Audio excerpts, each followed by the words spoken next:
thing is, net zero the Conservatives did get voted in with quite a big mandate, and net zero was part of it, but no one was ever really specific about what it meant. So it was a bit of an abstract idea, really. But when you start saying this is going to mean perhaps you don't travel as much, you don't get paid, we might have power cuts, and there's a whole range of limits, and we're going to fine you, and there's going to be surveillance, and you're going to have bollards in the street, and we're going to track you. A bit like a social credit system in many ways, and we'll have these 15 and 20-minute neighborhood cities. Well, what that means is pylons and cameras, but no real service provision, because that's going to come later, but lots of charging. So that's all underpinned by ideas around net zero. And we've had the report that we did with Ben Pyle, which is about a few very wealthy billionaires who have basically hijacked the public arena. Local politics, they're really marching onto local politics. There's a load of phantom organizations that have been set up that pretend to be grassroots organizations. Together is a grassroots organization. It was organically developed out of relationship to people that were challenging lockdowns and other things.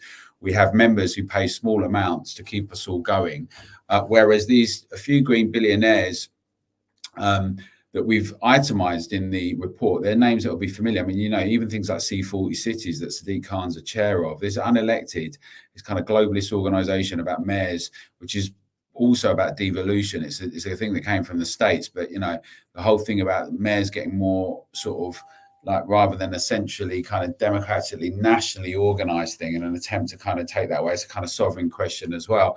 What ends up happening is you've got people like UK 100 and cycling activists that are all funded by these groups that are putting enormous pressure, and you've got these bogus consultations that are happening that often they never ask people, and when they do ask people, they ignore what they say, like Sadiq Khan did with ULEZ. They're not the right kind of respondents, some of them.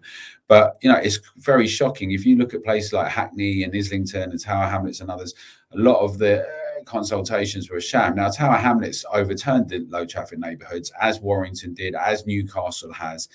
But at the same time, we're seeing more pushing forward, right? So Stratford, Newham and Islington and others are pushing forward with these so-called livable streets. Now, it's been great work that Together's done, because we've worked with lots of people locally and regionally, challenging some of these net zero ideas, and also what the impact of these things will be, right? Just getting people to walk and cycle, very damaging and harmful to whole sectors, people who work, people who are disabled, women at night, all sorts of things. Cars can't get in places, extra fines, just our ability to be mobile and travel. But we've done a lot of work, and we got Mark Carper and the Department of Transport to pull back on any more funding of livable streets or active travel. They're called different names. That was a big win. Rishi Sunak has announced that there's going to be an inquiry into low traffic neighbourhoods. We know that the COVID inquiry is somewhat of a farce, because it's not asking about why we even had lockdowns.